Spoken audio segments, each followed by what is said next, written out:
I imagine that right now you're feeling a bit like Alice, tumbling down the rabbit hole.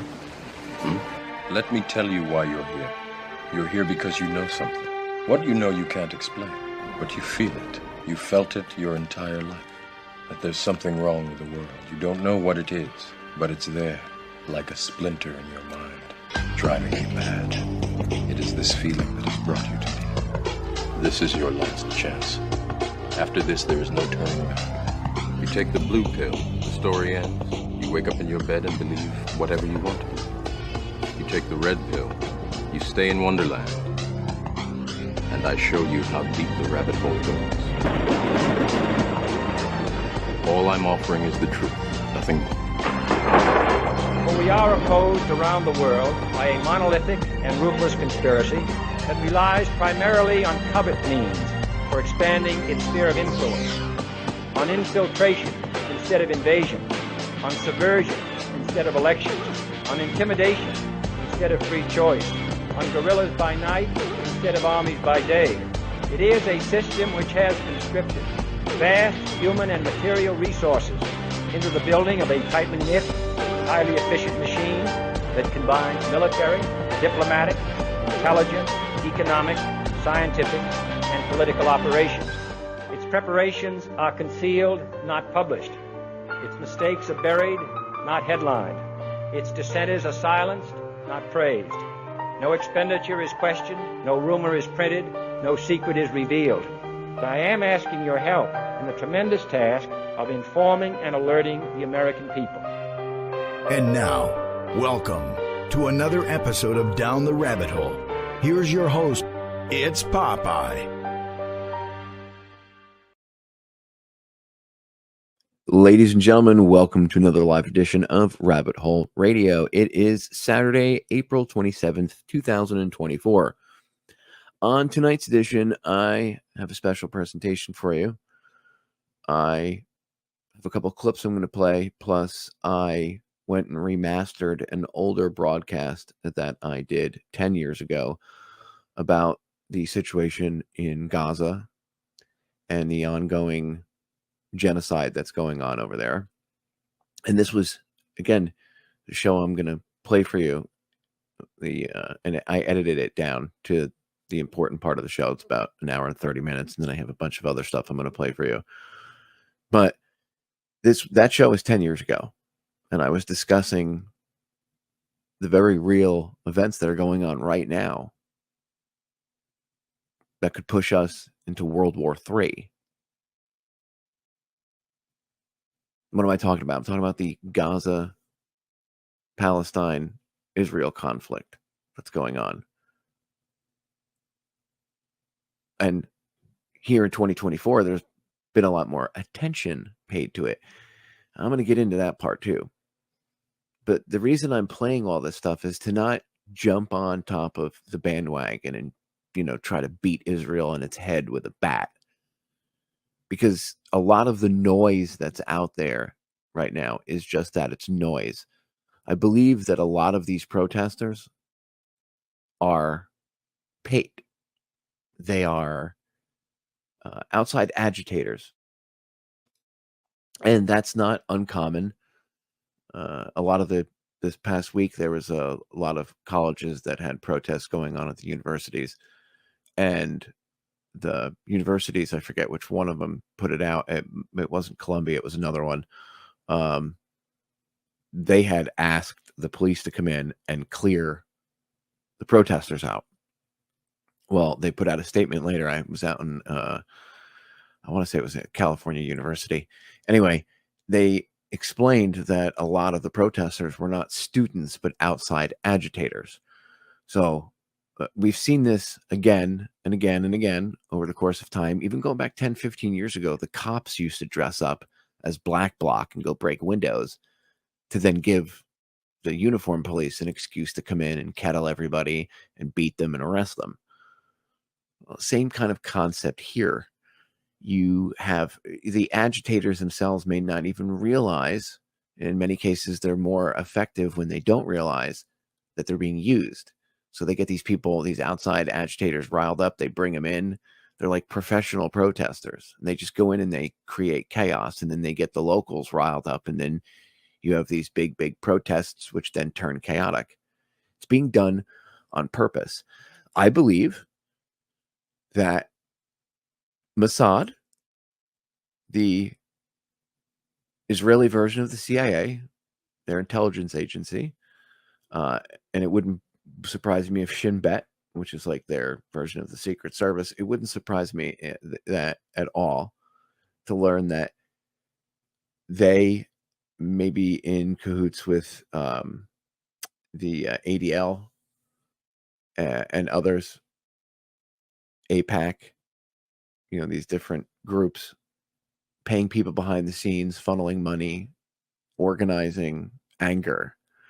Why would they do that? Why would they want to aim the gun at themselves, Popeye? Because then they can decry, oh my God, it's anti-Semitism. Look what they're doing to us. They hate us because we're Jews. And I'm trying to cut through all of that rhetoric, the muddying of the waters, because the criticism of what Israel is doing in Palestine and in the Gaza Strip is legitimate. It's legitimate to criticize what's going on. Now, the attack in October, it's another thing I have a question about. I've been questioning it since day one. Like, how did they not know that was going to happen? How did they not know that was going to happen? It just doesn't make any sense to me that they didn't know that. It's shady. Mossad knows everything except when they're going to get attacked. I don't believe it. Anyway, that gives them an excuse to attack Gaza and mow the grass, as they say. And you'll hear me mention that in one of the video clips that I play.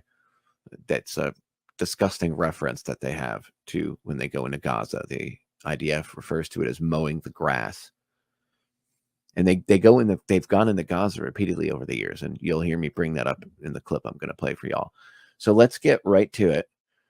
The first thing I'm going to bring up is the clip from, this clip's got to be 15, 20 years old. This is Amy Goodman, and she's interviewing a former Israeli minister from the Knesset, which is, their leading body of governing body. Like we have Congress and the Senate and all that. They have the Knesset.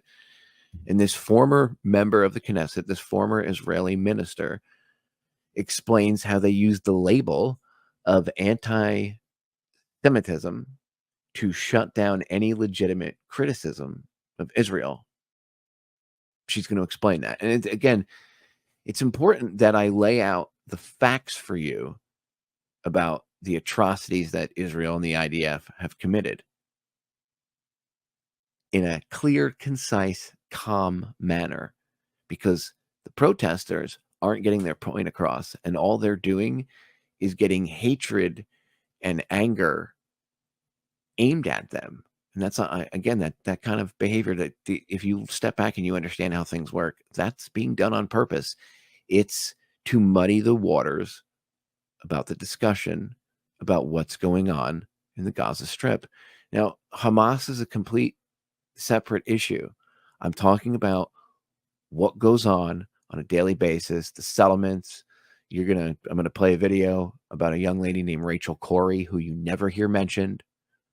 I'll get into all that, but I don't want to get too ahead of myself. First, let's play the video of the former Israeli minister talking about how they use anti-Semitism as a weapon, or the label of anti-Semitism as a weapon. Yours is a voice of criticism we don't often hear in the United States. Often when there is dissent expressed in the United States against policies of the Israeli government, people here are called anti-Semitic. What is your response to that as an Israeli Jew? Well, it's a trick. We always use it. When from Europe somebody is criticizing Israel, then we bring up the Holocaust. When in this country people are criticizing Israel, then they are anti-Semitic. And the organization is strong and has a lot of money. And the ties between Israel and the American Jewish establishment are very strong, and they are strong in this country. As you know, they have power, which it's okay. They are talented people, and they have power, money, and media, and other things. And their attitude is Israel, my country, right or wrong, the identification. And they are not ready to hear criticism. And it's very easy to blame people who criticize certain acts of the Israeli government as anti-Semitics, and to bring up the Holocaust and the suffering of the Jewish people. And that justify everything we do to the Palestinians.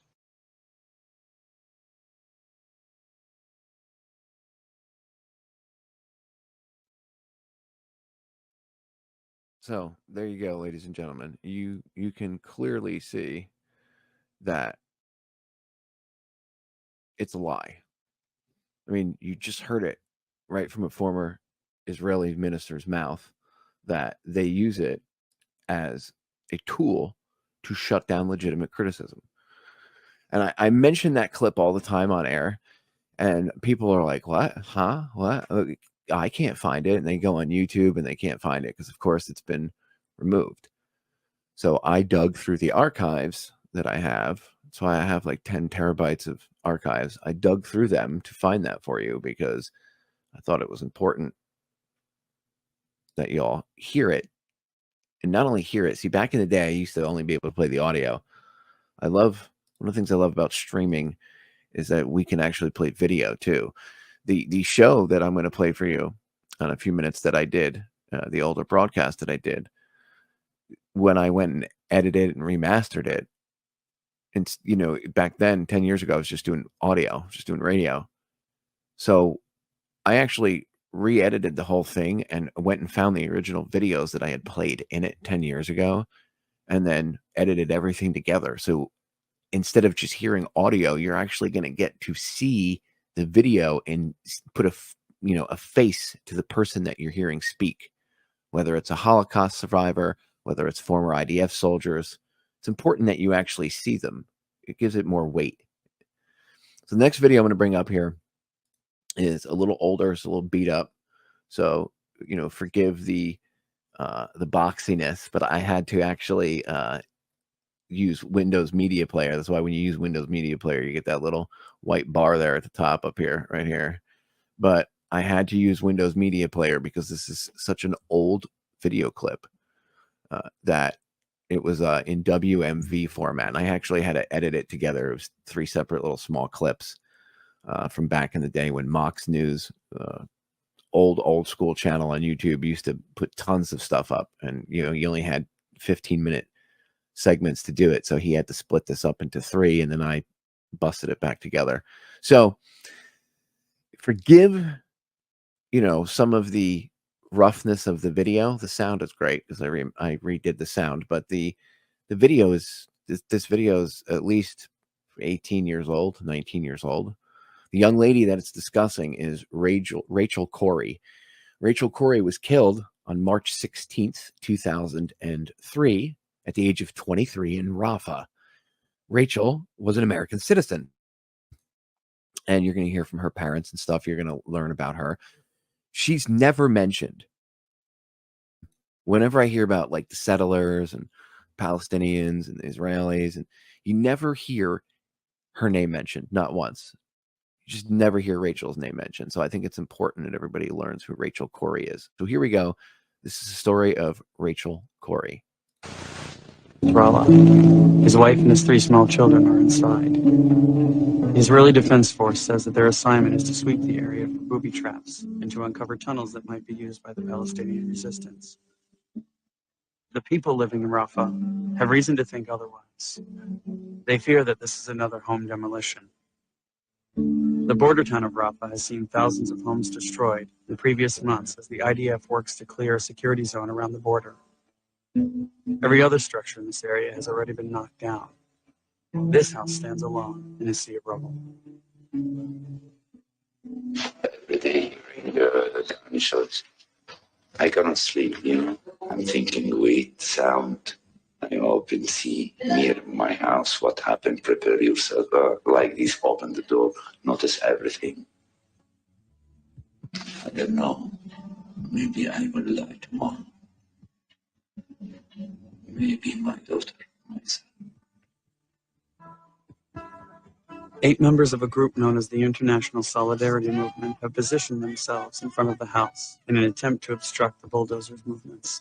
We are international, and we are unarmed. We are human rights observers. We are going to be staying here, and we will be known what you do.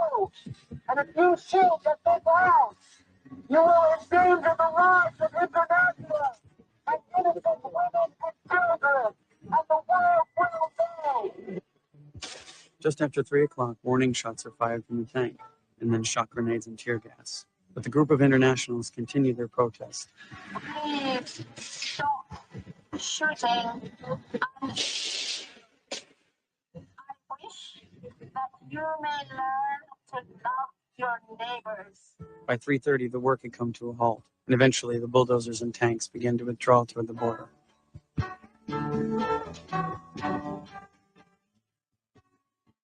Sometime before 5 o'clock, the bulldozers are ordered to return to the area and to complete the work. The internationals believe that the house is about to be destroyed. They know that small children are inside. Rachel Corrie is one of the international protesters in the area. She's been living in the house of Dr. Nasrallah and his family since leaving her home in Olympia, Washington 7 weeks earlier. And now she is rushing to position herself between the bulldozer and the house. Who is Rachel Corrie? What was she doing in this small Palestinian border town? And why would she risk her own life to protect a family she had known for less than 2 months?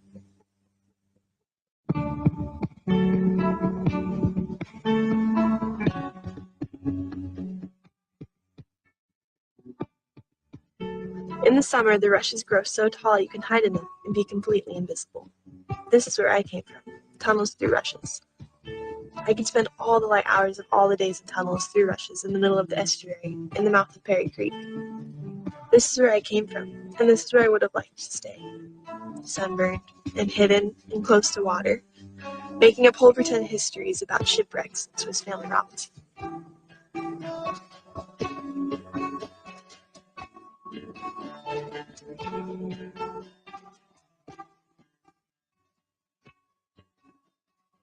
Rachel was our youngest child. We have 3 kids, and she was the baby.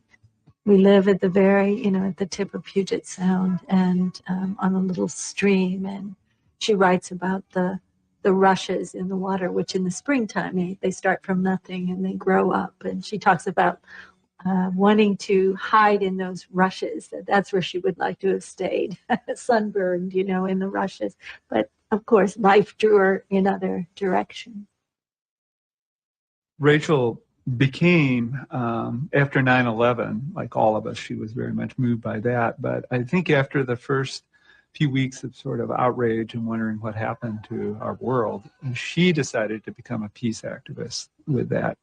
She wanted to connect with people and engage them around the question of, why would someone hate us?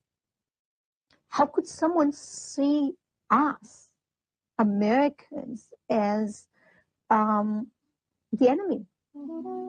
There were members of the International Solidarity Movement who had been in the West Bank, and also one of her friends to Gaza and Rafah.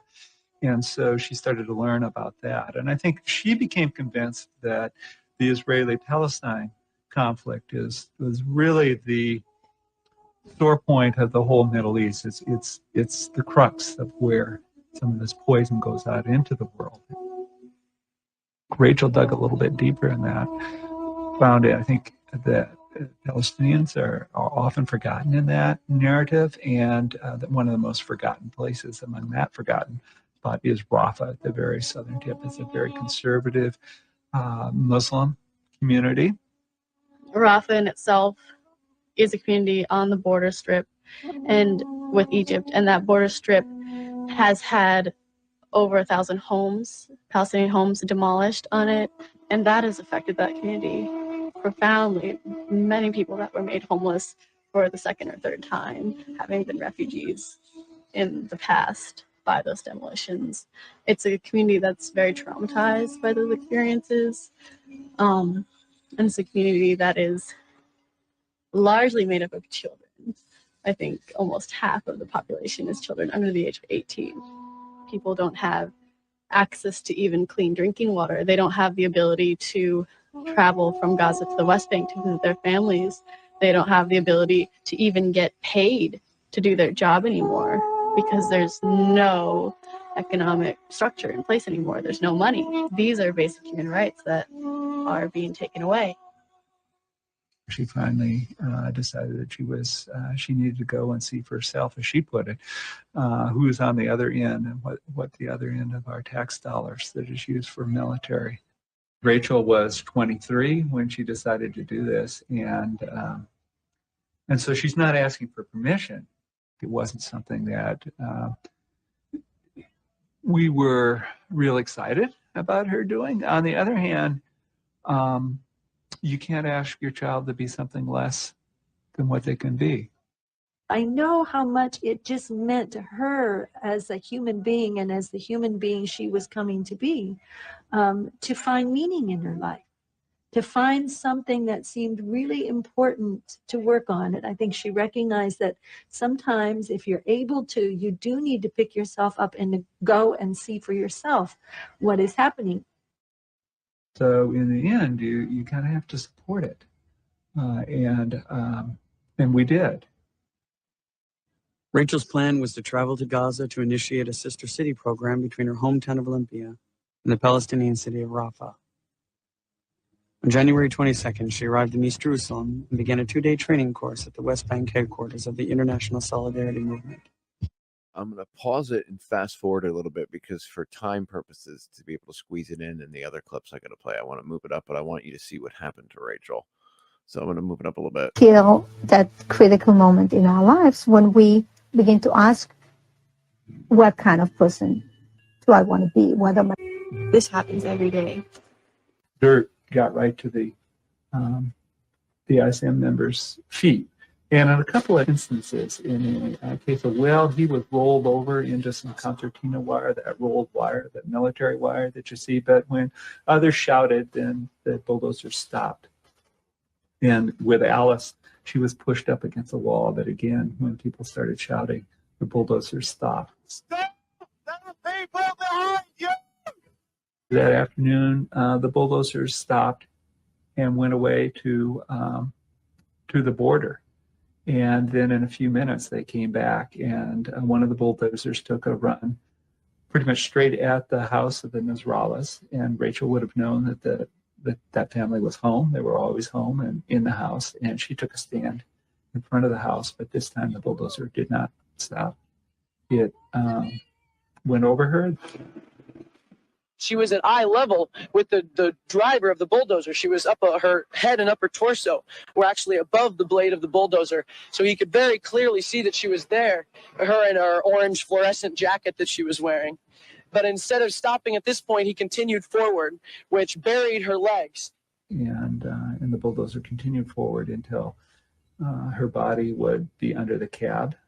And then it backed up, they say, without lifting a scoop. I just have an image of her as I last saw her. She was engulfed, just scrabbling desperately, trying to free herself and trying to get out of the way of the bulldozer. Then actually Rachel was alive. Somehow when her friends ran up to her, she said, "I think my back is broken." I'd taken my phone out to call an ambulance, but as soon as she said my back is broken, I dropped my phone and just held onto her head to try and stabilize her spine. And it was just such a miracle. It was like, how did she survive? She looks a mess, but it doesn't matter. She's alive. She's talking. But that's the last thing she was able to say. And since then, we've talked to the Palestinian ambulance drivers who said that essentially when they got there, they didn't see any sign of life. And I think she probably, not only was her chest crushed and stuff, but probably she choked on sand that they found in the windpipe. Rachel was killed on March 16th, this Sunday. This is not at all what I asked for when I came into this world. This is not at all what the people here asked for when they came into this world. This is not the world you and Dad wanted me to come into when you decided to have me. This is not what I meant when I looked at Capitol Lake and said, "This is the wide world and I'm coming to it." I did not mean that I was coming into a world where I could live a comfortable life and possibly, with no effort at all, exist in complete unawareness of my participation in genocide. A few days after the death of Rachel Corrie, a memorial service was held on the spot where she was killed. An IDF tank appeared, sprayed those in attendance with tear gas, and fired warning shots to disperse the crowd.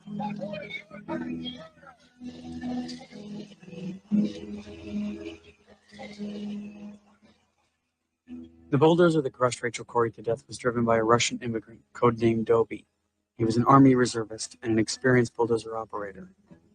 And while the driver showed no remorse for the result of the day's events, he refutes the reports of the eyewitnesses and claims that he had no knowledge that Corrie was in front of his machine.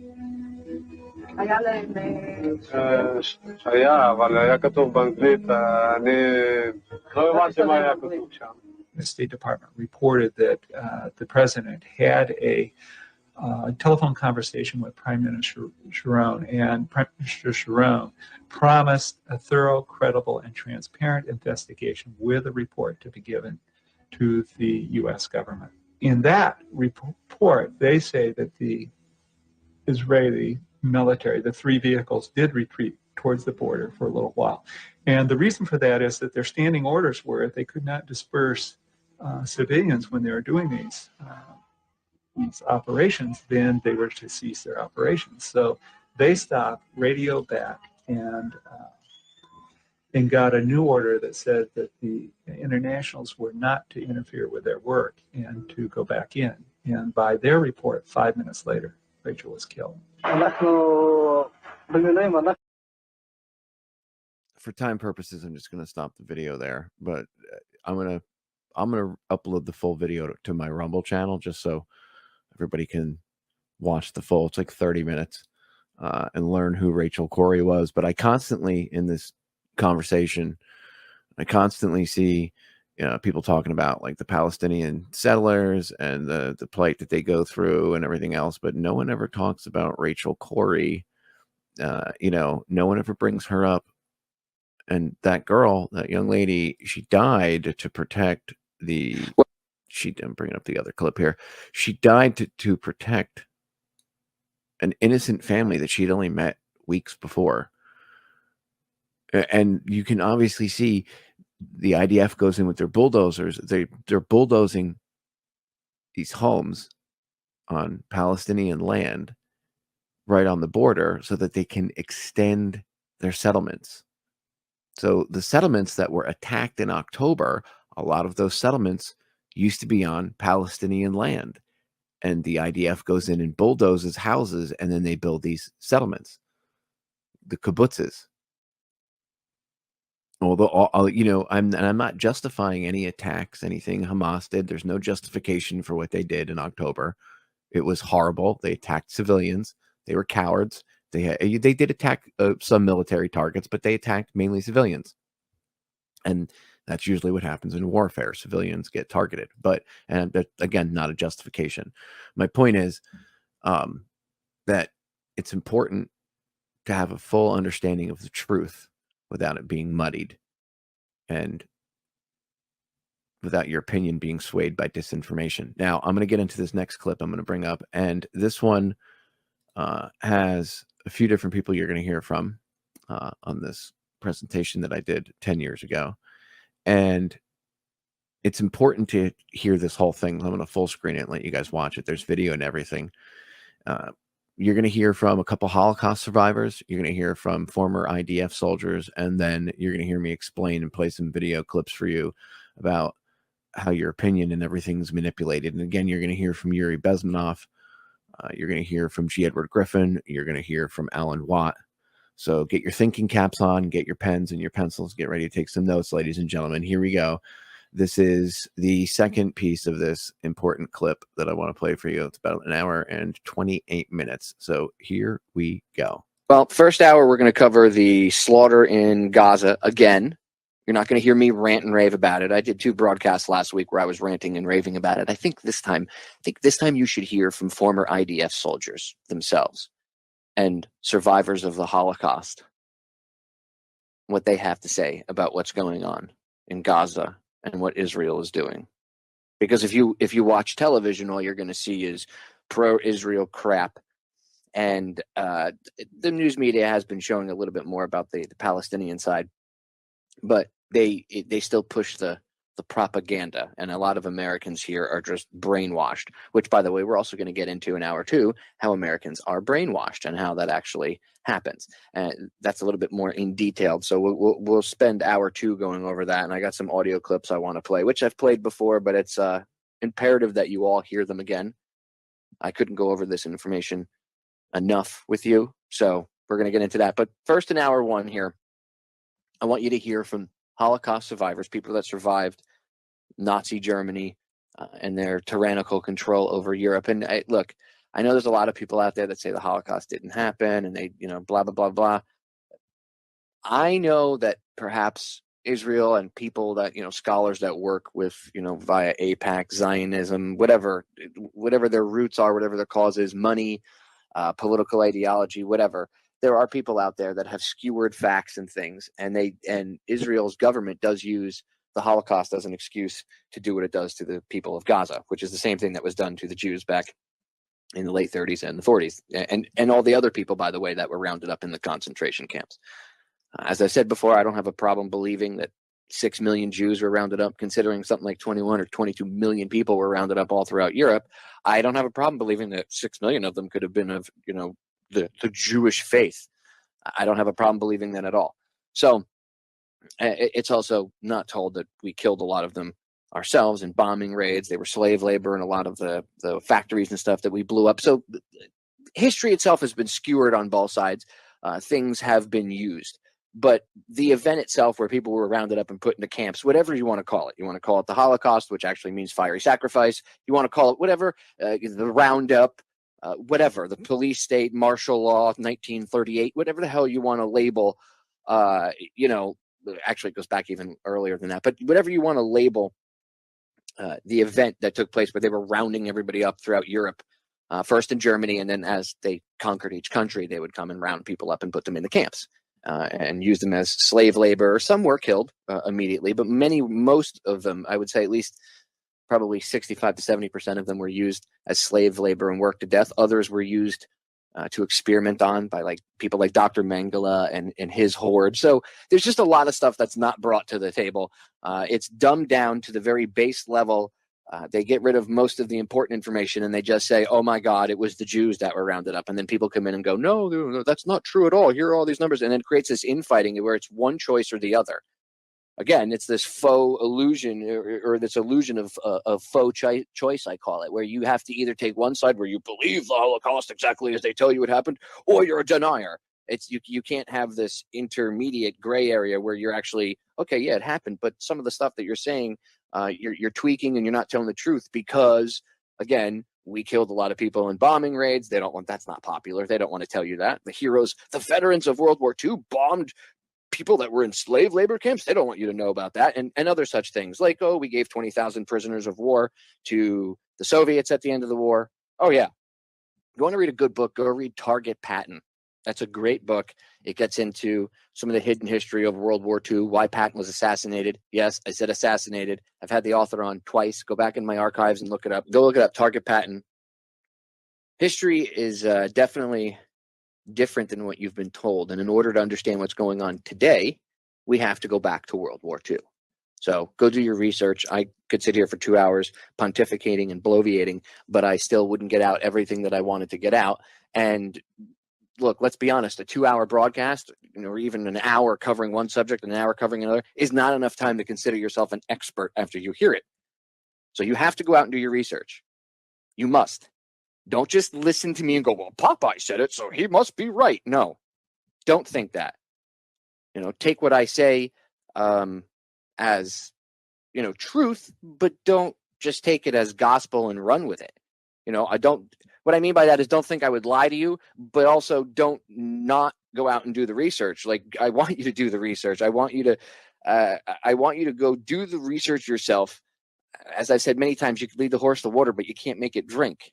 So I could sit here and tell you all this stuff, and I'm going to play some audio and stuff for you tonight and point things out. But if you're not paying attention, if you're not actually doing the homework yourself, you're not going to learn anything. You're listening. At that point, it becomes a 2-hour informational broadcast where you're just listening to whatever I say and going, "Yeah, he's right because he's Popeye." And at that point, I'm no better to you than the mainstream media is, because the mainstream media comes on and gives you canned garbage or whatever they want to put out, and to the people that believe it, go, "Okay, well, the media said it, so it must be true, right?" Well, it's the same thing. Don't believe anything I tell you to be gospel, or anything any of the other hosts on this network tell you to be gospel. Believe us because we've been proven to not lie and to tell the truth, but always verify. Like Kennedy said, trust but verify. So you can trust us, but don't just trust us and blindly trust us. Trust us because you can see that when we talk to you about a subject, and this goes for all the hosts in this network, there's no crappy hosts on this network. Every one of them is awesome. No matter what topics are talked about, it's brought to you in a fashion that is truthful. Okay, so you don't, at least you have that going. At least, I want you to look at it like that. Like, yes, respect us and respect the information that we give you based on the fact that we're not liars. But do not just take it as gospel and go, "Well, Popeye said it, or Joe Joseph said it, or Kev Baker said it, or whoever else said it." No. Take notes. I actually urge you guys to sit with a pad and a pen during the broadcast and take notes about what we're talking about. That way you can go verify and do your homework later in your own time, whenever. And then you can say, "Oh, wow, he was right. Okay.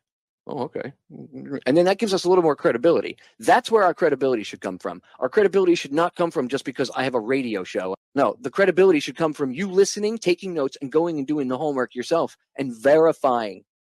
Trust, but verify, like Kennedy said. Anyway, I want to get into these clips I have, because I have about 16 minutes, and I want to fit both of these in the first half here. And in the second half of the first hour, I have, it's pretty much going to take up the whole second 30 minutes, 25, 30 minutes of the broadcast here, the second segment. And it's two IDF soldiers speaking the truth about what goes on, what they experienced during the, I think they were in 2006. You'll hear it. It was either 2006 or 2008. You'll hear it in the video. And there's two separate, they're two soldiers, so it's not just one. It's two separate soldiers. They give their full names and everything. They're on camera, and I'll try to find the YouTube link for it, but I'll give you the name, at least the name of the video on air, so you can look it up on YouTube and you can pass the link around yourself. But you're going to hear these two former IDF soldiers talk about what they did, what they saw, what they witnessed, and why they don't agree with it. So a little bit of truth from actually people that were on the ground, instead of the propaganda masters like CNN and all these other mouthpieces, the IDF's mouthpiece and the rest of these people. Anyway, I want to get to the clip. So before we get into the IDF soldiers, we're going to get into two former they're two Holocaust survivors. So I guess two former prisoners of war, prisoners of the camps, I guess you could say, whatever you want to call it. They were survivors of the Nazi human roundup, if you don't like the word Holocaust. Okay. Anyway, I want you to hear what they have to say about what's going on in Gaza. I want you to hear what they have to say over what these people go through. Now, the first one is a lady, and you'll hear her story. The audio isn't the greatest, because I got it from YouTube and I tried to clean it up a bit, but it is what it is. It's the only copy I could find of this interview with this lady. So I'll play with the audio levels while it's airing here, try to give you the best sound. Anyway, here we go. Holocaust survivor explains how Nazism is the exact same thing as Zionism. Here we go. Oh, by the way, this is from 2009. So you can obviously, over the past couple of years, these events, the invasion into Gaza or the attack on Gaza, whatever you want to call it, every couple of years, as the Israelis call it, mowing the grass over there. Really disgusting the way they look at it. But those people have been dehumanized, just like our soldiers were for Iraq and Afghanistan. Anyway, back to the video. The reason I pointed out that it was 2009 is it's 2014. And when you listen to what she's saying and what they're talking about, it's the same thing that you hear in the news today. Well, Hamas, if they stop the rocket fire, we'll stop dropping 2,000-pound JDAMs.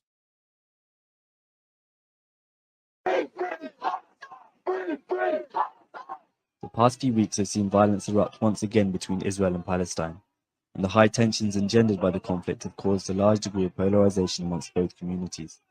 Many now simply view the conflict as being between Arab and Jew. However, I went along to an exhibit on Palestinian art depicting the occupation to meet one woman who certainly doesn't fit into that narrow stereotype. Suzanne Weiss is a 62-year-old Jewish survivor of the Holocaust who now lives in Canada. Firmly opposed to injustice of any kind after having experienced firsthand the horrors of the Nazi occupation, she's a leading member of the organization Not in Our Name, dedicated to voicing Jewish opposition to Zionism. She's a strident supporter of the Palestinian cause and has attracted controversy for comparing the situation in Gaza to the infamous Warsaw Ghetto. So what are your memories of the Holocaust? Well, when I was 2 years old, my mother was taken away from me and sent to concentration camp. And that she died in Auschwitz. And I was put with the underground movement, and I was hidden in a farming village in Auvergne. And when the war ended, I was told that my mother could not come home and she had died. And I was also told that my father had suffered a mortal wound due to a bombing of his prisoner camp in Germany. From that point, I felt very alone, very lost, and I had no one else.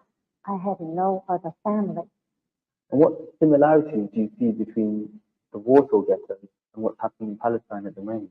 The methods of Hitler are very much, in my opinion, in evidence in in the Gaza ghetto. There's a big wall that envelops the Gaza ghetto. This is very similar to what happened to the Jews. We had, first of all, 440,000 Jews in the Warsaw Ghetto. In the Gaza Ghetto, there's 1.5 million. People were dying of starvation. And there was no medical access. It's the same thing in the Gaza Ghetto. They can't get out of the checkpoints as in the Warsaw Ghetto. And Jews were humiliated, forced to undress at checkpoints. The same thing as the Gaza Ghetto. They are humiliated, forced to crawl undressed. They killed people indiscriminately. And that's the same thing that's happening with the Gaza Ghetto. Children, many children are just killed, indiscriminately. If they throw a rock, they're shot. Did you first become involved in this Israel-Palestine conflict? The question was for me, would a country just for the Jews actually stop anti-Semitism? And I thought about it, and I thought to myself, well, how would they be able to stop anti-Semitism if they stole the land, if they took the land from other people? Do you worry that some Palestinian supporters might conflate the term Jew with Zionist? And so what's essentially a political problem turns into a racial or religious one?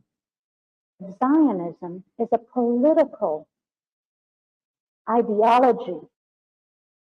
And the fact is the Palestinians have nothing against the Jews. They have something against Zionism.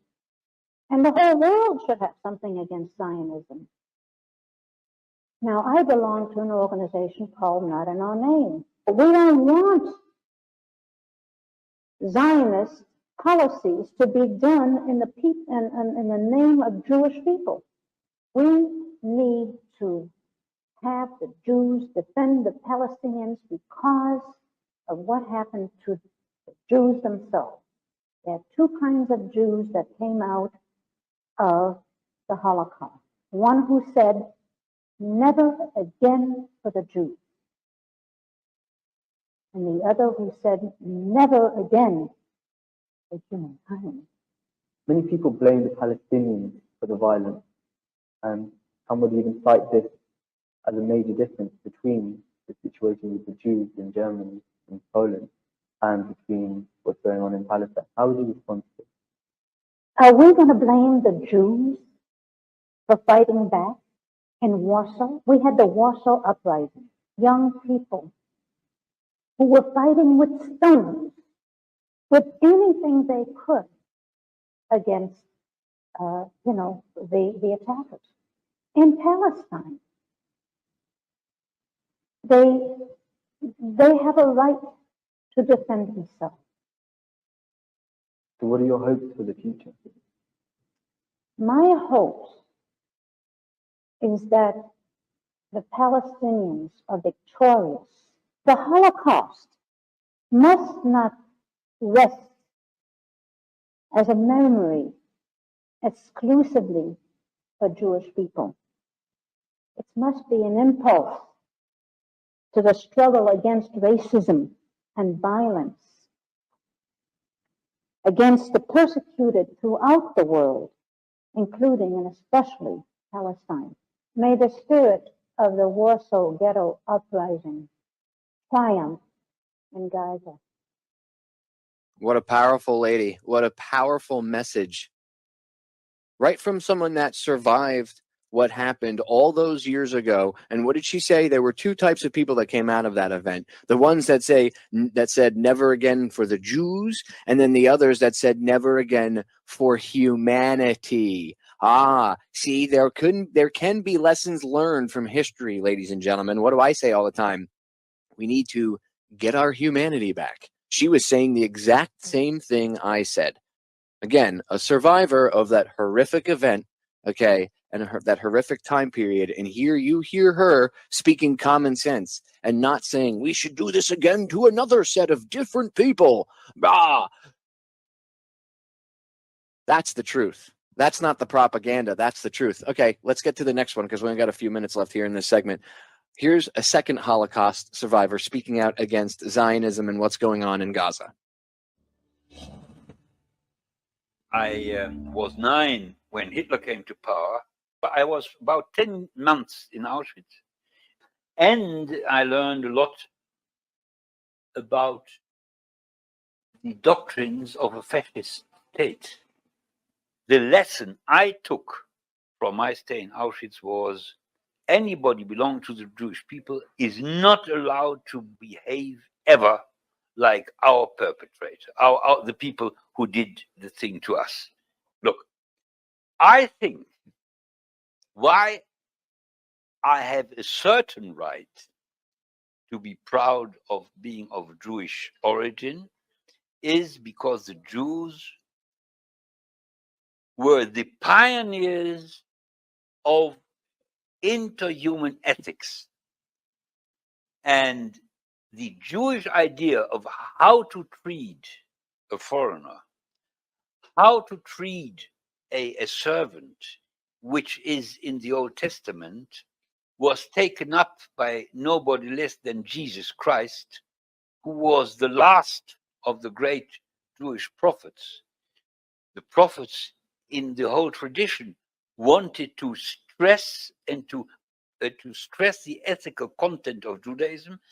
And so there is reason enough to be proud. And what is happening now in Israel towards the Palestinians is exactly the opposite. It's exactly the opposite. They treat them like vermin. They talk about them in terms, I mean, like, for instance, the chief of staff of the Israeli army recently, the Palestinians are a cancerous growth. I mean, that type of talking is exactly the opposite, and it's actually like Nazi talking. That's what was said about me when I was a boy, a Jewish boy in Germany under the Nazis. You know, when the Nazis gassed the Jews, the world was silent. Now, the world is silent while the Jews or the Israelis harass, humiliate, and steal away land from the Palestinians. And the world is silent. And I want to awake the world, because any criticism on the policies of Israel is hampered and made impossible by a terrible trick and crime of Israeli propaganda, that any criticism on the politics of Israel comes out is induced by anti-Semitic feelings. And our main purpose is to show to the world that we are Jews and we are conscious Jews, and we want to show that you must criticize Israel if you at all want anything good for the Jews in the world, because what Israel is doing is destroying the Jewish world and the Jewish heritage. He's right. And again, powerful truth coming from someone that, go ahead, try to call them an anti-Semite. Try to call them a self-hating Jew. Come up with whatever label you'd like. And I'm speaking to the people that will come out and speak rhetoric and garbage and propaganda. Southern Poverty Law Center, the ADL, and all those groups. You can call these people what you want. To the people that support Israel blindly, you can call these people what you want. But the truth is, they're survivors, and they're speaking truth to power. And the reason it makes you uncomfortable is because it is true. And it takes you out of your comfort zone, because you'd rather live in your little preconceived bubble than pop it and face the real world outside. That's just two people. Wait, because in a minute we go to break, and on the other side of that 3 minutes, when we come back, I'm going to immediately, I'll bring it in from break, and then I'm going to go to the clips for time purposes. I'm just going to let the whole clip play so you can hear it. You're going to have a whole segment of two IDF soldiers telling you their experiences, what it was like when they were actually serving, what they witnessed, the racism towards the Palestinian people. And what better of a place to get your information from? You just heard from two survivors of the Holocaust, the German police state roundup, right? Telling you they don't agree with what's going on, and what's going on is exactly what happened to the people in the 30s that the Nazis rounded up. And then, coming up on the other side of the break, two IDF soldiers, former IDF soldiers. There's a lot more of them that speak out about this than you know. It's just hidden from you. Stay tuned. And as always, do your research. We'll be right back. We are back, ladies and gentlemen. So getting right back into it, I'm going to play some more evidence for you, debunking the propaganda that you see coming out, screaming that, oh, poor Israel, and those evil Palestinians, they should all be wiped off the map. And I ranted about it twice last week, as I said. It's in the archives and over at federaljack.com. Israel to the Woodshed, Part 1 and Part 2. Tonight, this is almost like Part 3. And they're being taken to the woodshed by, not by a radio show host, but in the first segment by two Holocaust survivors, and now by two former IDF soldiers. Here we go. A little bit of truth. Alternate Focus interviews Akai Sharon and Noam Kayut, both veterans of the Israeli Defense Forces. All young Israelis, male and female, with few exceptions, are required to serve 2 to 3 years of active military duty in the Israeli Defense Forces. Sharon and Kayut served during the Second Intifada, a 4-year-long bloodbath that claimed the lives of over 3,000 Palestinians and 950 Israelis. After thorough introspection, these young men have chosen to speak out about their experiences as self-described brutal occupiers of a disputed land. And Sharon and Kayut are not alone. They are members of a new forum for young Israeli Defense Forces veterans called Breaking the Silence. Now a worldwide exhibition, Breaking the Silence features photo and art displays and live speeches. Now, Sharon and Kayut share their stories.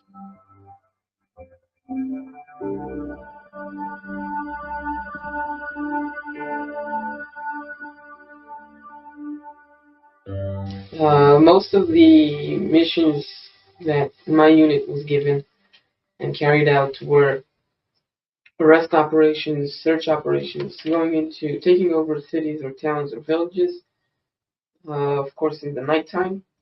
And sometimes you would continue in the same place for a few days, searching, going one house to the other, searching them, taking over houses as observation points, or arresting people. And that's your routine. My routine was, or our routine was, that we never knew where we're going to be from one minute to the other. One night we could be in Nablus, the next night we could be in Gaza, the next night we could be in Hebron. And at a certain point, you just lose track of where you are, who you are, and what you're doing, because you disrupt people's lives on a daily basis. And for me, that was the most, I think when I look at it today, when I reflect on it today, as someone who couldn't do that during your service, because you can't really live in a, denial way of life where you can't look at what you're doing, you can't really reflect on it. But when I reflect on it today from this perspective, I can say that that was probably for me the deepest example of corruption. Not the extreme cases where there was shooting or stuff like that, but just thinking that there were hundreds of thousands of families that couldn't have one peaceful night of sleep in their homes. I mean, who in today in the USA, in Israel, and anywhere else would be willing to live like that, not knowing if at 2 o'clock in the morning 20 soldiers will take over your house for a week, not knowing, sitting in your living room and suddenly hearing smashing on the wall, and there is a hole in the wall, and suddenly 20 soldiers come to visit. And for me, that was routine.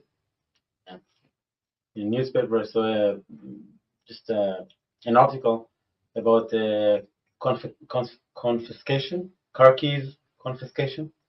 When you detain car during to enforce curfew, when you detain cars because they just passed the line that close to checkpoint, whatever. And it's not the article and the soldier that brought out more or less 100 car keys and brought it to the press, but the response of the spokesman of the IDF, the spokesman of the IDF, that said,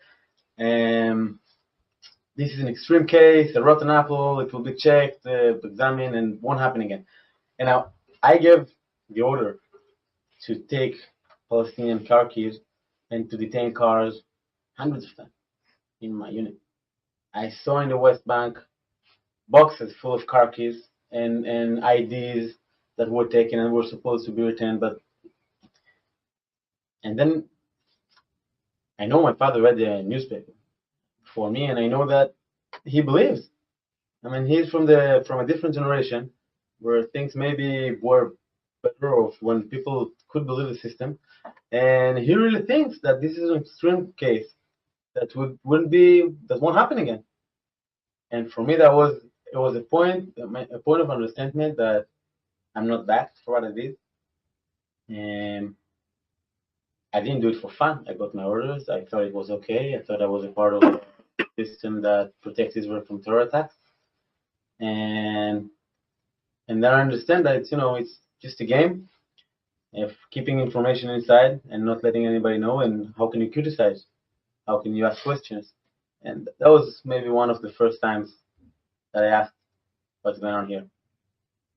One time when we finished an operation in Nablus, and it was really destructive. We were 5 or 6 days straight in Nablus with a lot of IDF forces, tanks, and APCs, and it was very destructive. I mean, the whole infrastructure of the city was torn up. There was a lot of houses that were either damaged or even destroyed, and there was a lot of shooting. Mostly by the IDF into the city. And when we got out of there, the first thing that happened when we left the city, got back to the army barrack, was I heard a radio news flash, which happens every hour in Israel. And it was going like, IDF forces left Nablus after a search and arrest operation, found this and that. And that's it. And I think that even then, I suddenly realized my parents are now sitting at home. They're listening to the radio. And they're sure that here we are, their heroes, their son, they sent, found weapons and ammunition and did this and that and so important things to defend his country, but they don't know the truth. They don't know that 99% of what we did there was destroy people's property, destroy their lives. But no one told them that. And I think, like Noam, when he just realized what where the truth is and where it's going, today I can say that was one time that I really started to think of how the reality is being kept, under the surface, hidden from the public. You hear the radio or news and TV saying IDF forces return fire to sources of fire. Now you know that we were shooting everywhere. You know that there is no such thing in daylight, sources of fire in urban areas, and in nighttime. You know that you can't really, from a barrack far away, you can't really see most of the time the exact place you're shooting in, and that sources of fire, which as a soldier you know that it's just a title, good for the news, but and this dissonance, we didn't hear it while serving.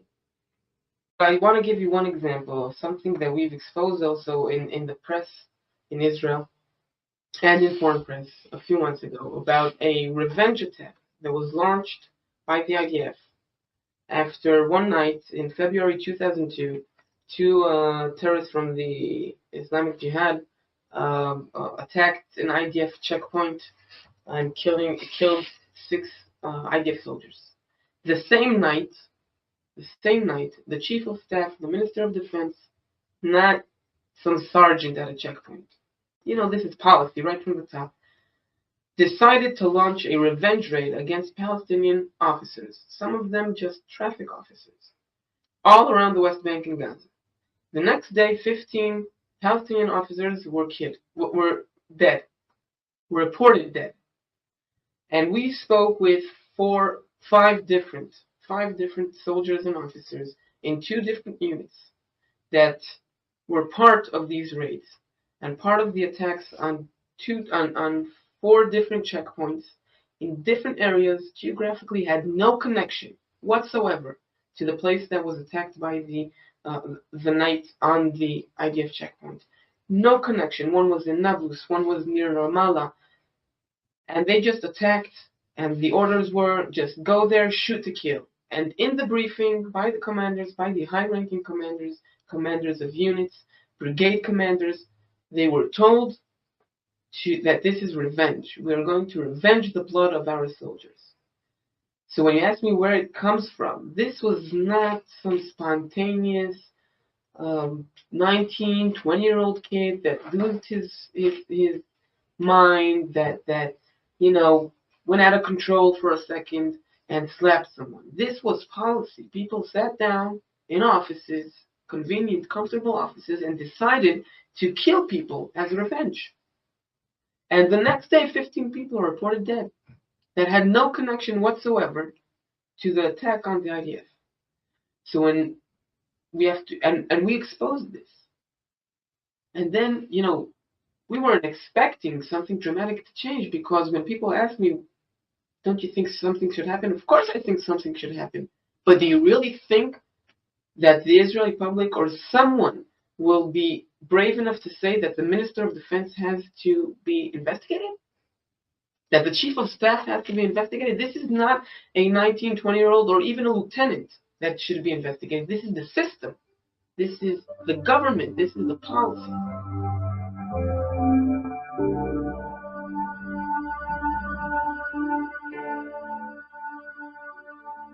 The story behind Breaking Silence and what it's trying to do is that one day in March 2004, a young guy, a month before his discharge, woke up in the morning and found out that he can't look at himself in the mirror. That guy's name was Yehuda Shaul. He's the founder of Breaking the Silence. And he started to talk with his friends, with people that were his soldiers, his commanders, especially about Hebron. He served 14 months in Hebron in the Second Intifada. And that evolved into a exhibition of pictures taken by soldiers, not photographers, not journalists, just pictures that, 18, 19-year-olds took for memories. And we took that out of photo albums, presented over 60 of them, with over 60 soldiers giving video testimonies about their Hebron service. And that evolved from there to what it is today, and much bigger group of soldiers that served all around the occupied territories as conscripts or as officers in the Second Intifada. And we've interviewed over 300, mostly discharged, some still in service, soldiers in the IDF. And the message, or what we're trying to do with all this, is when we were discharged, the first thing, the fundamental thing that we all felt was the amazing distance or gap of information between what is really going on in the occupied territories, what we're really doing over there, and what is known back home to our parents, to our neighbors, to our public figures and leaders, what is told by the press, what is told by the IDF. And we felt a moral obligation as much as a social obligation as people who grew up in Israel, did their military service, who love their country, and are very, very concerned about how we will look tomorrow, how we will raise our children tomorrow, because we don't want to see ourselves anywhere else. And out of that concern, we felt the moral obligation of bringing that information, the true stories of what we're doing in the occupied territories, to the public, and raising a true public debate on all platforms, press, politicians, everywhere you can think of, about the real corruption, the moral corruption that is happening in the occupied territories, the price of sending more and more generations to be occupiers. Breaking the Silence tried to fight a code of silence, which has many aspects. First of all, and the most important one, as we see it, is the personal one.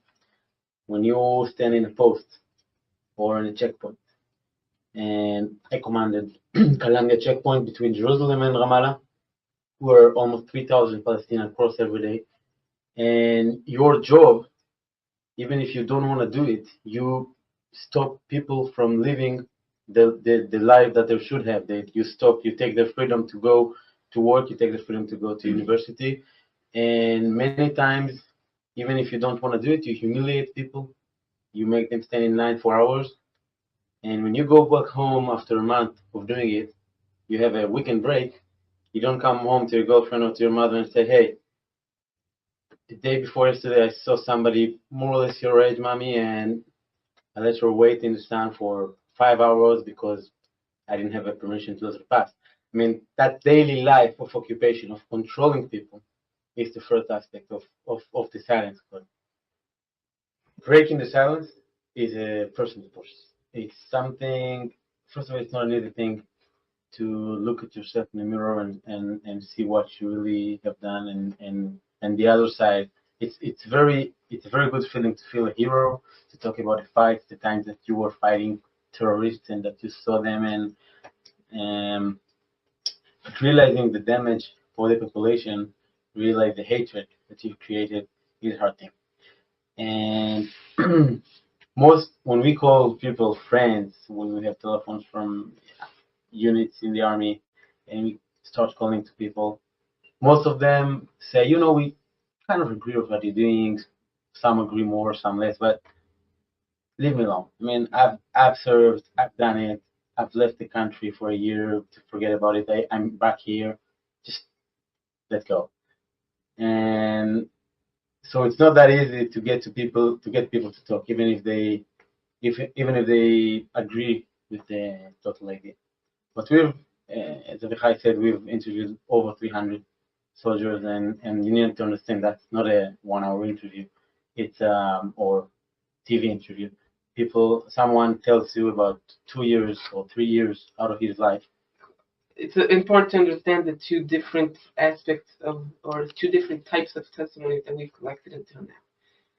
In the first few months, most of the testimonies that we exposed were testimonies on the routine daily brutality and individual or group corruption that happens, humiliation, abuse, theft, looting, things that for Israelis mostly, but I think for any person that wants to deny, can say rotten apples, extreme cases, people that broke the law, broke regulations, and should be convicted or prosecuted.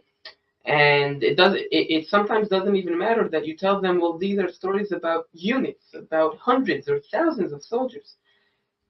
And that was something that we were exposing for a long time. And the last campaign that we did was a massive collection of testimonies on policies, procedures, orders, things that can't be very easily swept under the rug and called rotten apples because they are the system. And the main issue that we were addressing in this campaign were the rules of engagement. The rules of engagement in Israel are classified.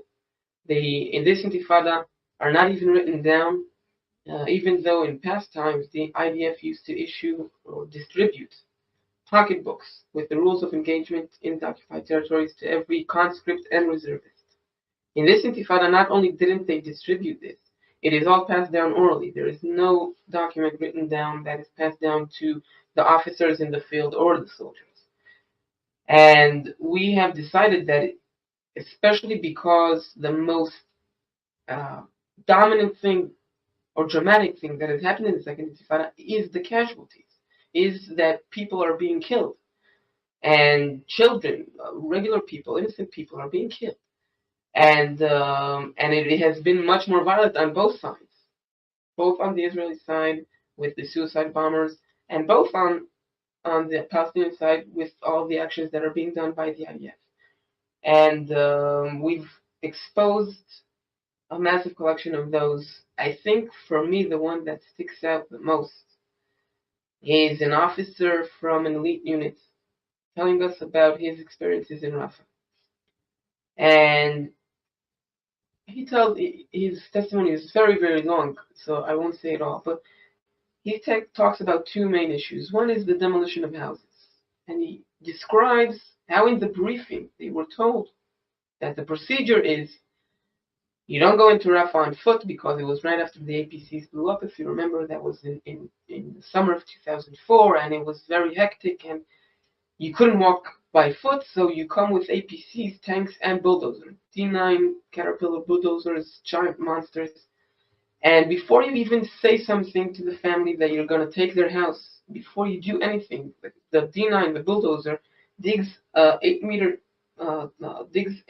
deep ditch, surrounding 360 degrees, surrounding the house.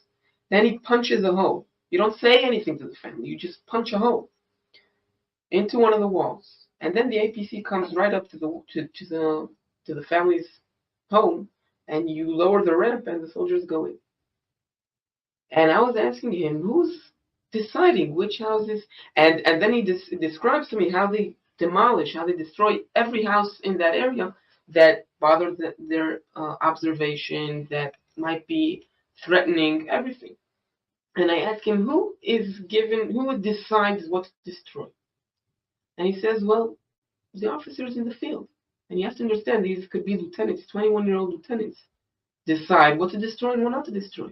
And then when I ask him, and no one told you criteria of what you can and what you can't, I mean, if the officer decides that he doesn't like, I don't know, a yellow house and the house is yellow, exactly the words that I used. And he says, well, if he doesn't like yellow, he can destroy it. And it's that easy. And I think for me, that was an amazing. It's still something that I carry every day because it's exactly how the procedures, how the policy are so corrupt from the start that when they are carried out in the field, the amazing power that you have as a 19, 20-year-old soldier carrying out these policies, these procedures on the field are just so tragic or are disastrous.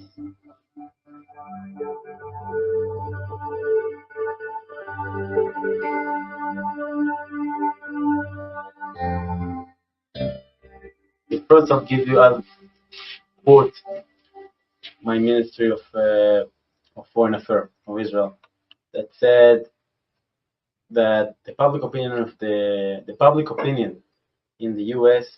is the most powerful weapon that the IDF has, or that Israel has, and I think in this case he's right. And I think that the public opinion here and society here immunes us and enable us to do many things that in my opinion are bringing to our social destruction. And I can give you another extreme example, which soldier that Avichai interviewed, right? One of us interviewed, and he's in a unit, that engineer unit. They're actually, what they're doing is to blow up things, bridges, houses, and the IDF didn't do them at the beginning of that. The first time they used them was 9/11. 10 minutes after the airplane hit the tower, the first airplane hit the tower, they were on their way to Jenin to blow up houses. Why that? I can tell you what he says. The soldier that was interviewed, the big brother wasn't looking, wasn't watching. So that's how much things are connected.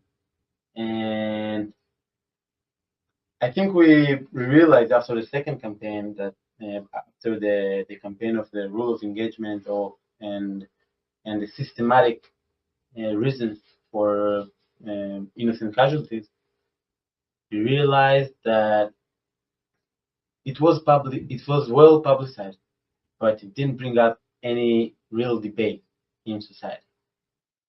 And because there are many reasons. The most powerful one, I think, is that these are things that you can't criticize. I mean, you can't classify as rotten apple. It's hard for society to face. And I think we realized that there's a bigger game going on, that we're not the only player in this game, and that's why we're here. That's why we're here. I think just to add one thing to know, that the public opinion of the United States is, as he said, something that enables us to continue this reality. And just like we're doing back home, trying to force sometimes this truth, the stories, onto the Israeli public so they'll be aware of them, is exactly what we came here to do, is to bring this to the homes of the American society, Jews, Americans, and all Americans, to tell them this is what is really going on. It's about time that you know what you're enabling.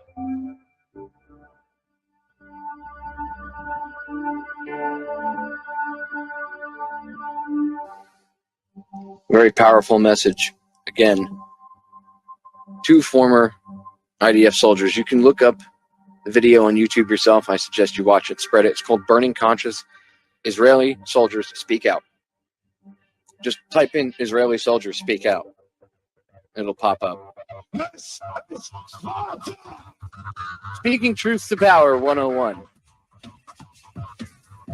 I don't have to do it myself. I'll let history's witnesses do it for me. It's more powerful that way. We'll be right back. 3 short minutes. Ladies and gentlemen, welcome back to hour number 2 here on tonight's live edition of Down the Rabbit Hole. I am your host, Popeye, from federaljack.com. It's July 24th, 2014. We are back live tonight. And if you missed the first hour, I guess you could consider it Israel to the Woodshed Part 3 in the first hour. And I really didn't have to take them to the woodshed. I actually allowed Jews I guess you could say, if you want to break it down into the base level thinking that the media tries to push across to your brain.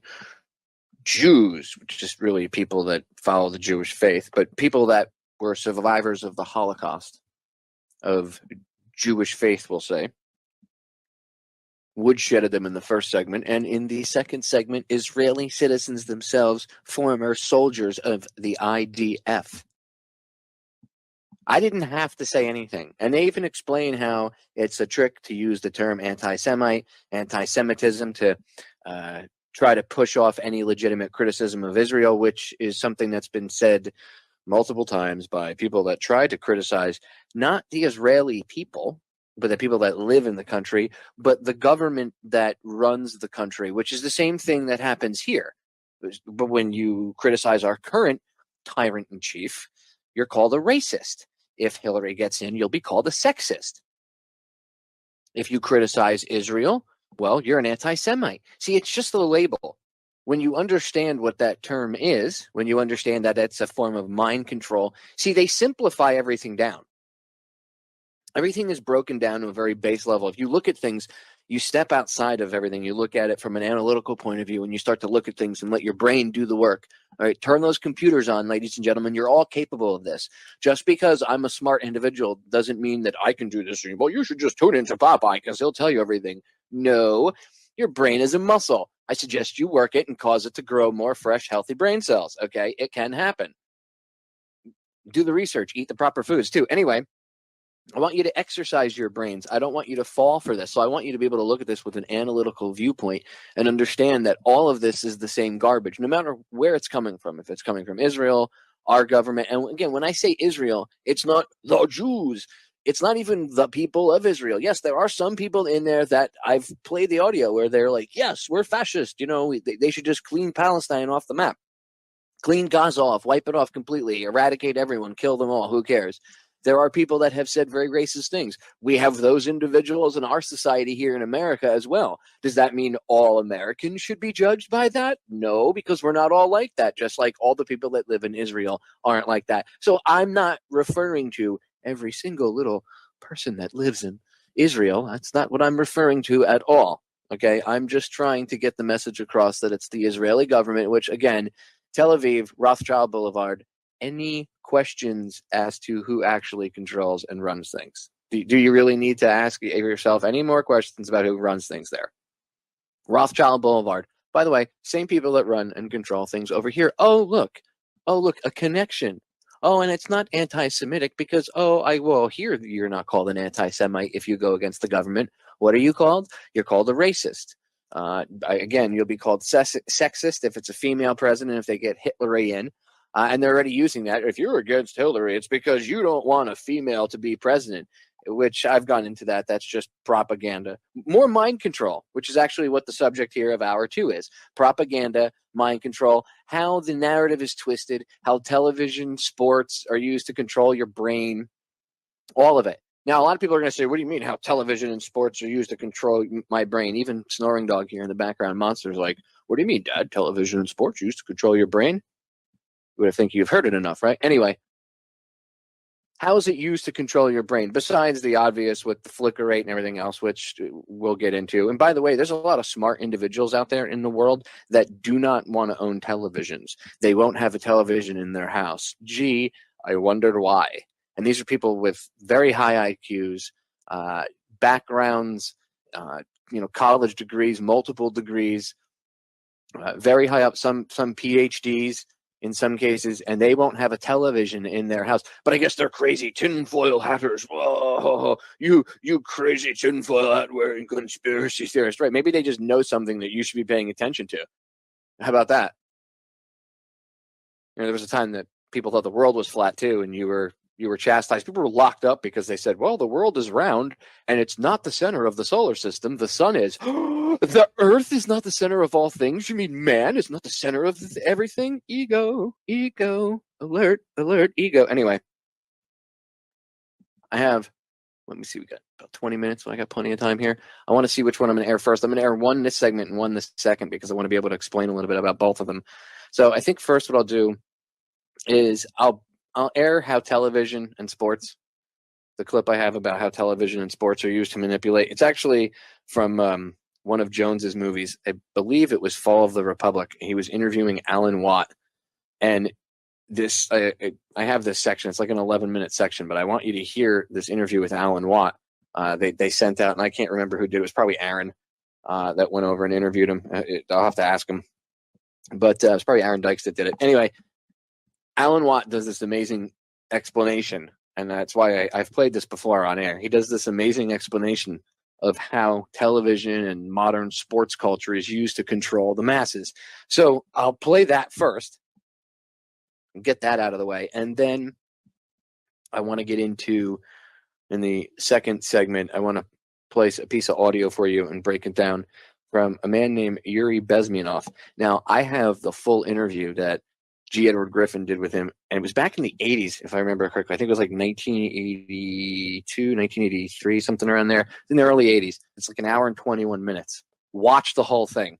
This is only a small, about 8.5-minute clip from it, and it's a couple pieces pieced together. So because he kind of went off on a tangent a little bit, but he had to explain his father and his background and everything else, because if he didn't, then you wouldn't be able to understand or fully comprehend what he was laying down. You get it? So I do encourage you to watch the full one, but the 8.5-minute clip is rather important. Anyway, I want to get to this other clip real quick first. As I said, it's Alan Watt. You can go find the whole movie, I'm sure, on YouTube. I think Change the Channel, our good buddy Ken Webb has it up on his channel. It's, was it Fall of the Republic? It was one of Jones's flicks. But he did his crew, not him, his crew did this amazing interview with Alan Watt. And Alan Watt breaks down in detail, but in very easy to understand language for everybody across the board, across the world, to understand how television is used. And believe me, if you're not in the United States and you think, well, that's just the U.S., wherever you are, if you're watching TV, you're being programmed too. That's why they want televisions all over the world. That's why they want people in little mud huts to have a TV and a signal, because that's their only outlet to the world. And if that's their only outlet, and that outlet can be filled with lies and garbage, well, then they just control everything now, don't they? So use your brains. I mean, it was introduced to us right back in the day. Not everybody had a TV. Think about it. Why would they want people that live in a small hut with leaky roofs and everything to still have a television? You see it all the time. Why is that? Propaganda, propaganda, propaganda. Mind control works no matter what country you're in or what language you speak. As long as they understand the basics of how to tweak your brain and manipulate you, they will. With that being said, here's Alan Watt on how they being the powers that shouldn't be, they use television and sports to manipulate and to destroy our current culture. Again, if I remember correctly, this is from one of Jones's flicks, Fall of the Republic. Anyway, here we go. Mr. Alan Watt. Bringing entertainment to thousands of people. Through its magic, we are able to enjoy a combination of the radio, motion pictures, and the stage, right in the comfort of our own homes, simply by pushing a button and turning a dial. These cells with their electrical charges are scanned by a stream of electrons, completing 30 pictures a second. Compare that crude picture with these of today, and you can judge for yourself how far along the road to perfection television has traveled. Most people still today think that all entertainment to do with movies, drama, is therefore nothing more than their entertainment. It never ever was that case. Of course, television can't perform such miracles as this yet, but perhaps there's no harm wishing that it could. The greatest social messages are promoted through movies and drama, high drama, through the fixation of emotional sequences, not logical, factual sequences, but pushing points across in an emotional way which register and fix in the mind. So emotional content is very, very important, rather than going through an actual discussion or an argument using logic and facts. There's no debate. And when you're being downloaded through fiction. Your guard is down. The censor part of your brain is not in action. It isn't saying, yes, I agree with this, I disagree with that, as you would in a debate or a lecture. You're actually in an alpha state, being completely downloaded with new ideas. Throughout history, social engineers have refined techniques designed to control large populations. About 100 years ago, this big organization with many branches, they wanted to rule the world basically using Britain as a nucleus of a system, an embryo, which also was going to be joined with the US under the Anglo-American establishment. Wrote about the kind of culture and the changes of culture over a 100-year period that they would actually design, implement, and bring in. And H.G. Wells talked about it too. He talked about arenas. He says arenas could be put up across the world for sports, for instance. Now, at that time, sports was something that children, school children were into. Adults became adults and got onto adult things. So it was unimaginable at the time that people could actually believe that there was even a need for adult sports and entertainment, never mind having arenas built across the world. But he said, we can do this, and voiced basically a sports culture for the males. Using a tribal system, we're all tribal to an extent. That's why we even bother to vote for a tribal leader. This is well understood. That's why we're supplied with these leaders.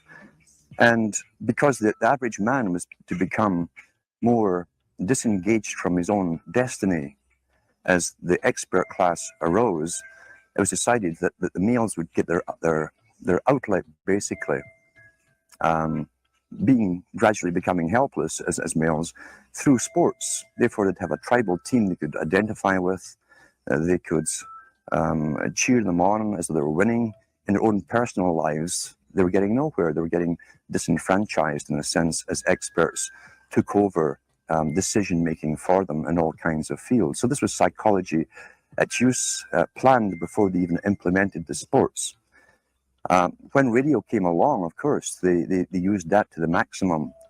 Sports for the men, soaps basically for the women. And then in came television, as I say, with its alpha state, its hypnotic state. And sure enough, around the 1960s, really 50s and 60s, it took off. It really, really took off. And men became glued on Saturday nights to the sports shows. A culture industry, which is called by its own the culture industry. The Soviet Union had a department called the culture industry. Their actors and directors were called the cultural leaders, because they would, like a computer, people are like computers. All you have to do is keep giving them new updates every so often, and you can change an entire country or a nation or a block of nations who are all getting the same upgrades at the same time along certain paths. Today we call it political correctness. Most people want to belong to their peer group. They want to be the same as everyone else when it comes to opinions. In fact, they judge their own personal sanity by bouncing ideas off their neighbors and friends who will answer back and agree on these same topics in kind. It doesn't matter if the topics or what you're given are facts or utter nonsense, as long as everyone agrees at the same time. You'll say, well, I'm sane, and your friends will all agree because they've had the same information given to them. But they've been programmed. And I'm sad because I know that it's hard for people like that to take an interest, a serious interest in world affairs, to take a serious interest in what their elected officials are doing. And they're not going to be really inclined to study or discover the deception that's being used against them. And so I'm sad because I see all of that in a flash in my mind as being an indication of how easy it is for the masses to be manipulated. Scientific dictatorship understands what makes human beings tick. They understand our psychology. They've studied it, and they're using it against us. But the minute the public awakens to the fact that there is an agenda to manipulate them, and the second the public realizes that they are being conditioned and controlled, the establishment begins to lose that edge they've got over people. So all I ask viewers to do is to think for themselves and to study public relations, to study advertising, to study propaganda, and to realize how much of it is out there in their daily lives. And then make the decision for yourself. I just want people to think on their own and to not have their decisions and their thoughts and their ideas prepackaged and basically downloaded into them. If it's on TV and a famous face says something, then it must be true.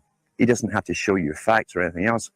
You've been brought up with these faces. That's why they keep these guys on television into their 70s and 80s. You've grown up with this father figure who's on television every night at 6 o'clock, in your house, in your room, staring right at you. And he's a father figure. Would he tell you a lie? So you naturally never suspect him. And this same man will lead you through new topics. He'll introduce experts on the topics. They'll have a little summary at the end of every talk, and you are now left with the conclusion that's presented to you. You don't arrive at it, it's given to you, and it's good enough for you. When I was growing up, people were talking on their front porches, neighbors were playing baseball, there were nightly barbecues. You don't see that anymore. We've lost our communities. You drive through neighborhoods, you see the blue glow of television sets. We're losing our humanity. So if you want to rebel against the globalists, the social engineers, start by turning the TV off a few hours a day and actually getting to know your neighbors, getting outside that comfort zone, expanding your horizons. By coming together as communities, by getting to know our neighbors, we defeat the social engineers. We're programmed today perfectly, just like machines.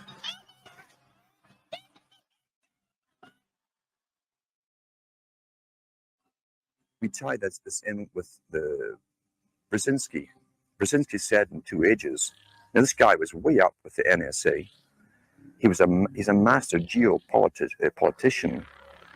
He admits he works in 20, 50-year periods to do with geopolitics in other countries. But he said himself, the public will shortly be unable to think or reason for themselves. It was meaning by the form of information that was given to them, the type, the formulas that were in use then in the 1970s. He says, eventually they'll be unable to think or reason for themselves. And eventually, he said, they will expect the media to do all their thinking and reasoning for them. Well, that's happened today. That's why people today can't think outside of the programming from television.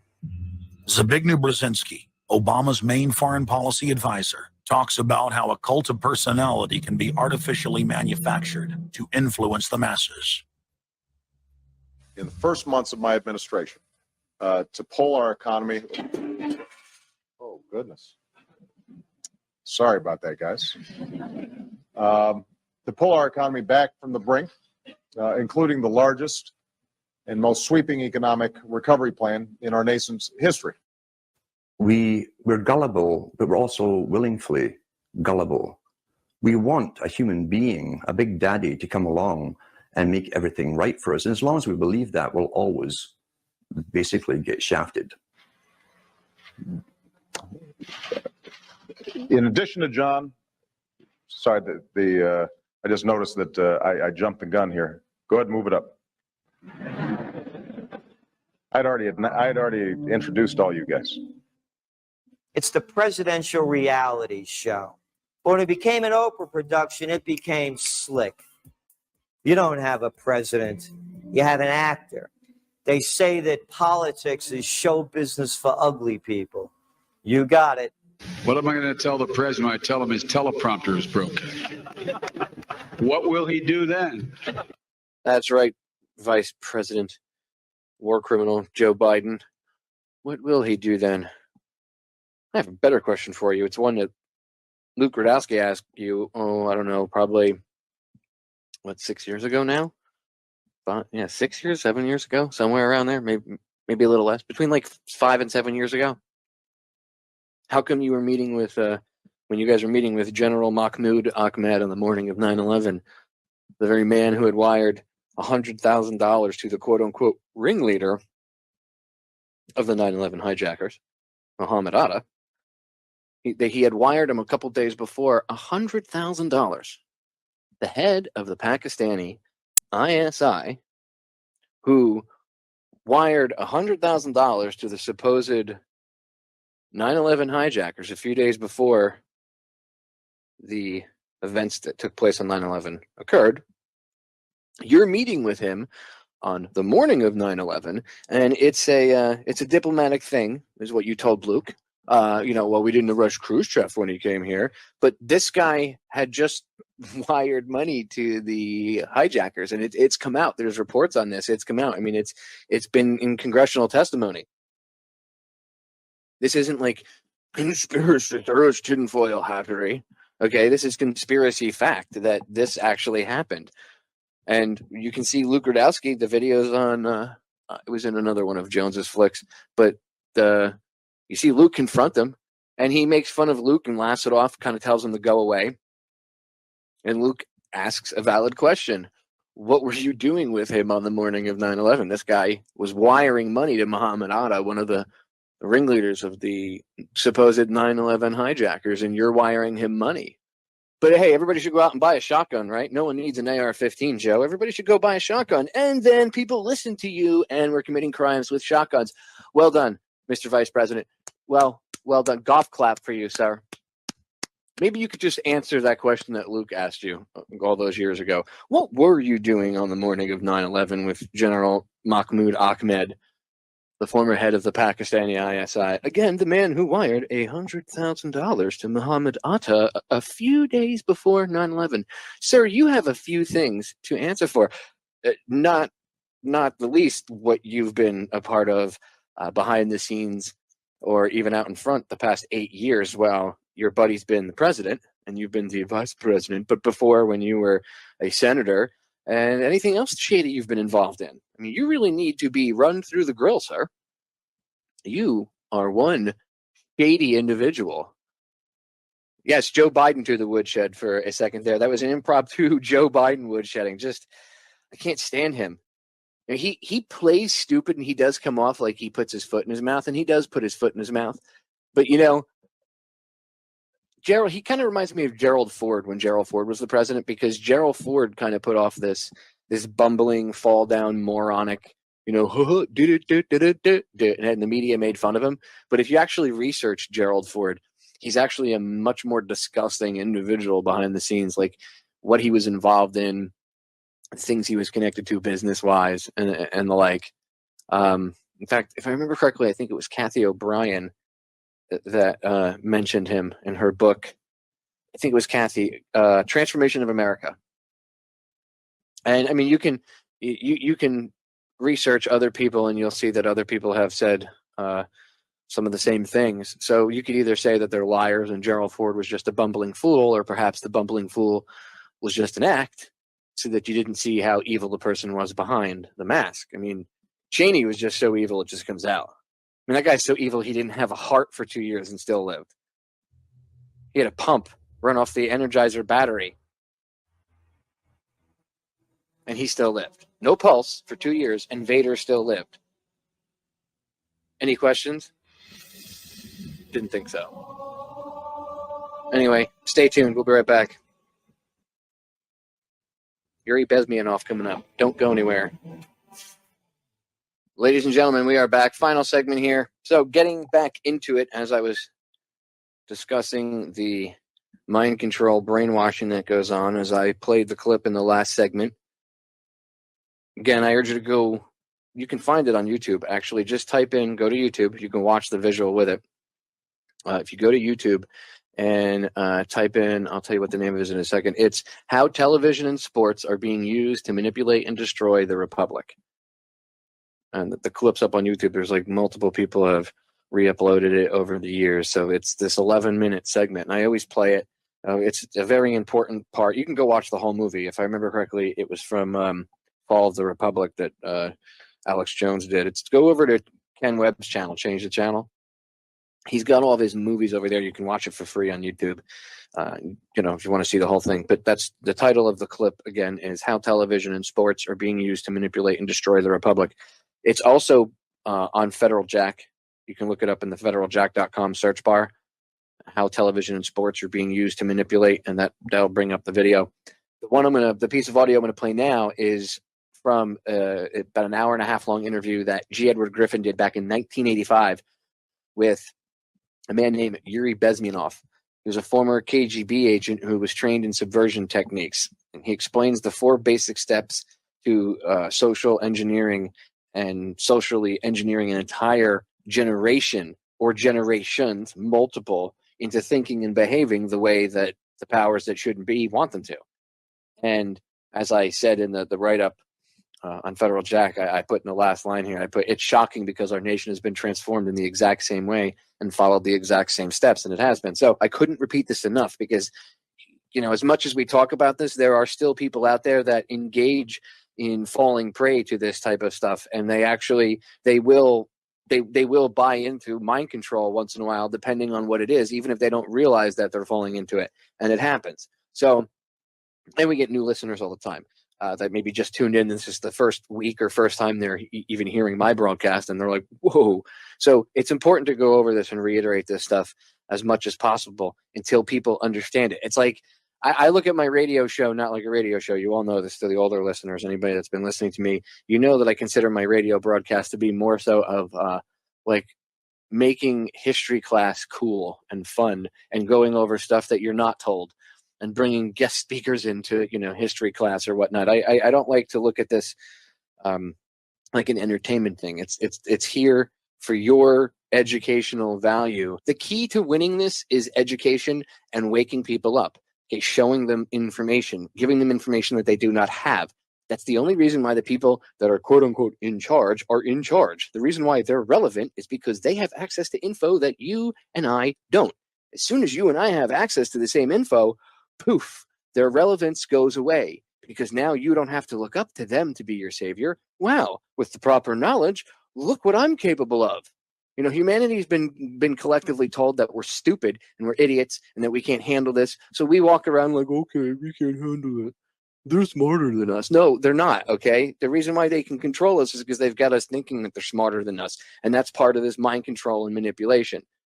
That's why you need to go do your education. You need to go, yourself. You need to educate yourself. You need to wake yourself up. You need to literally educate yourself first before you can even, stand a chance of talking to other people about this. Because that's what happens when people, they get truth or vomit. They just puke, 9/11 was an inside job, HARP, oh my God, blah, blah, blah, blah, blah, and they all over people, chemtrail, blah. And then people are like, oh, too much information at once. It's information overload, and you turn them off.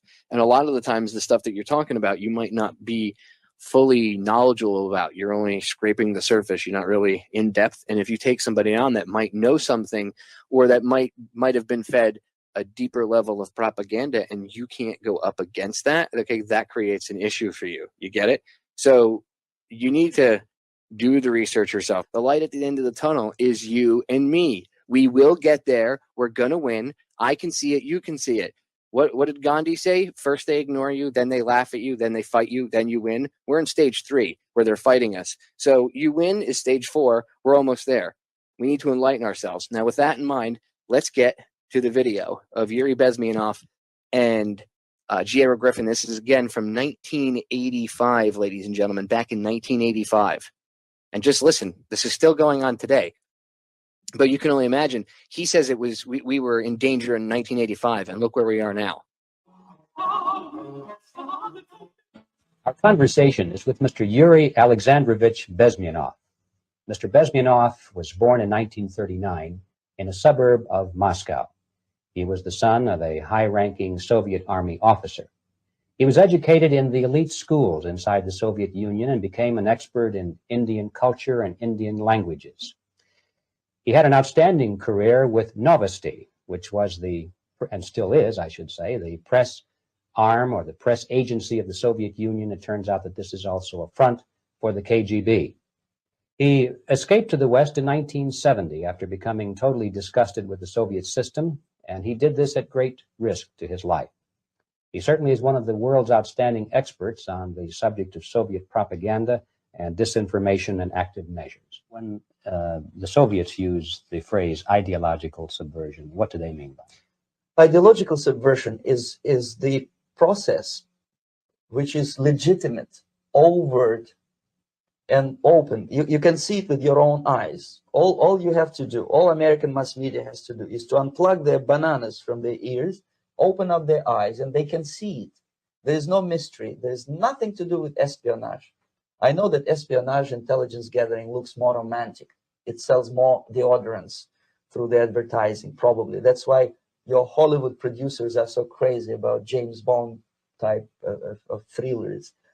But in reality, the main emphasis of the KGB is not in the area of intelligence at all.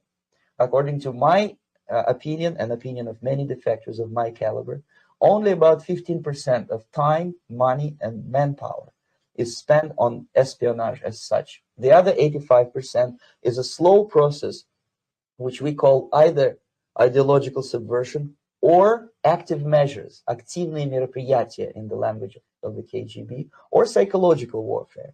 What it basically means is to change the perception of reality of every American to such an extent that despite of the abundance of information, no one is able to come to sensible conclusions in the interests of defending themselves, their families, their community, and their country.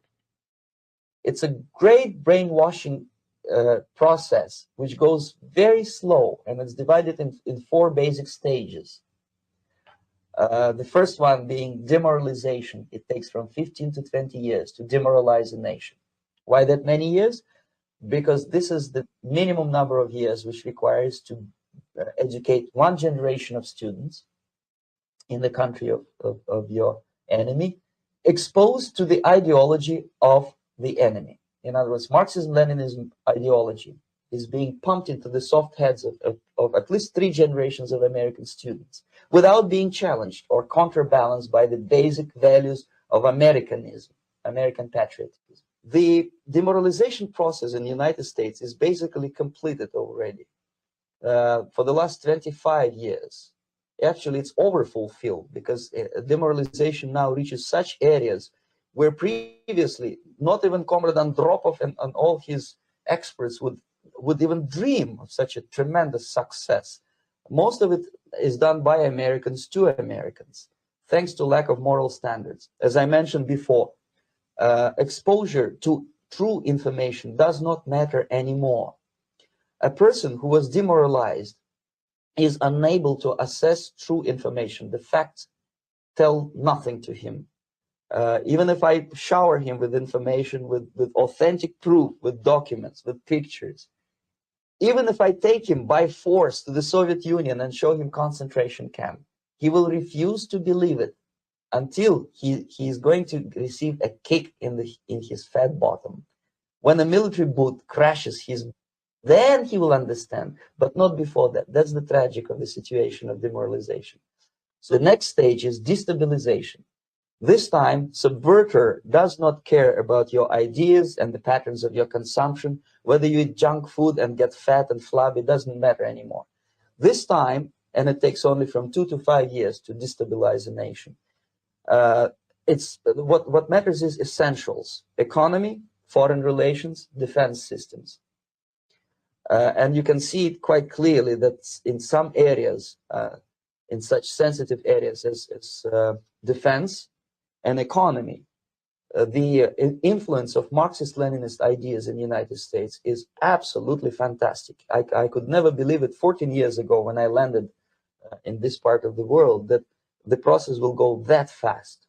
The next stage, of course, is crisis. It may take only up to 6 weeks to bring a country to the verge of crisis. You can see it in Central America now.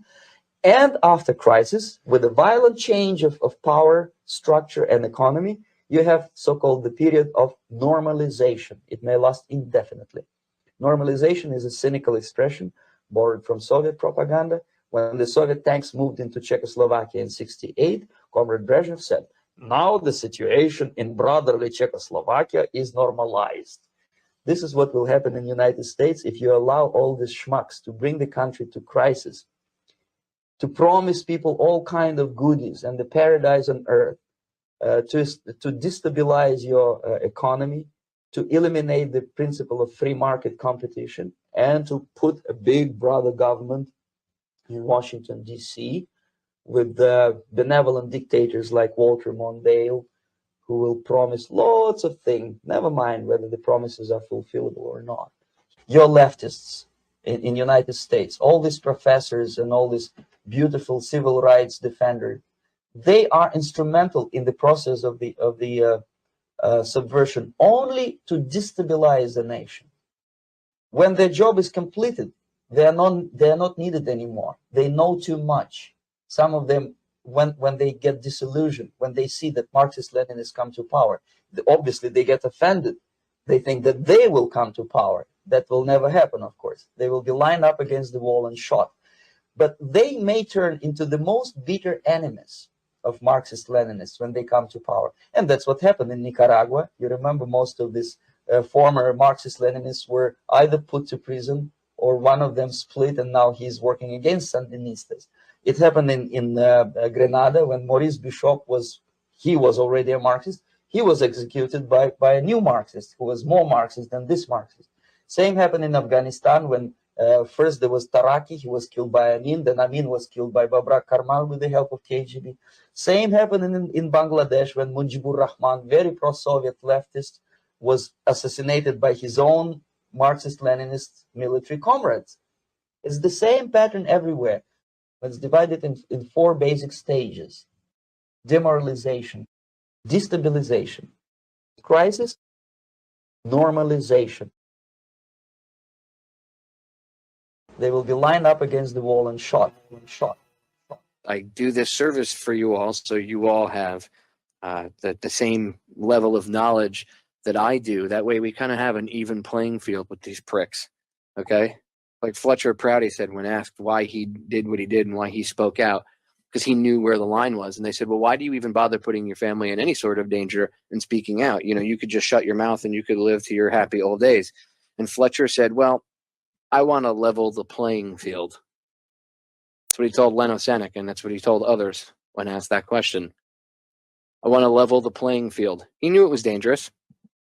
He knew he could have been killed for what he said, but he knew where the line was. But the reason he spoke out was because he wanted to level the playing field. Well, under that same thinking, I want to level the playing field.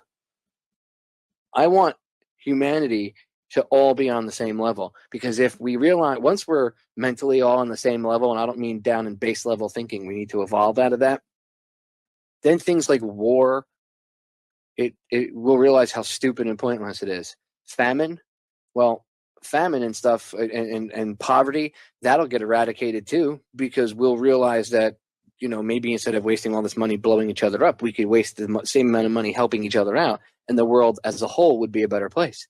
And then maybe we can explore the oceans, and we can start to reach out to the stars, and then maybe the whatever's out there will come back and be like, okay, you guys are a little more elevated now. Who knows?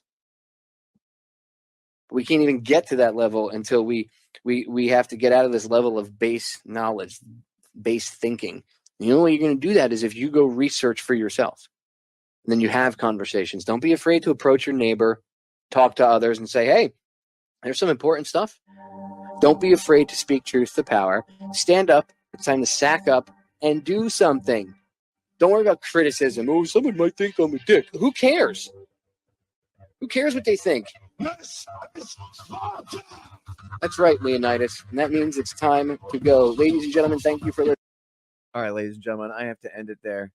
I got about a minute left with y'all, and I just want to say thank you for tuning in tonight. And I hope that you were able to take away some information from this presentation tonight with no rhetoric, with no screaming, yelling, with no intelligence agency funded BS, no chicanery, just some real information. So with that, I want to end on a positive note, like I always do. I'm going to end with my favorite quote from Dr. Martin Luther King Jr. Darkness cannot drive out darkness. Only light can do that. Hate cannot drive out hate. Only love can do that. Ladies and gentlemen, sunshine is the best disinfectant, and that's why I do these broadcasts. I love you all, and I'll see you all again live next week. I'm out of here.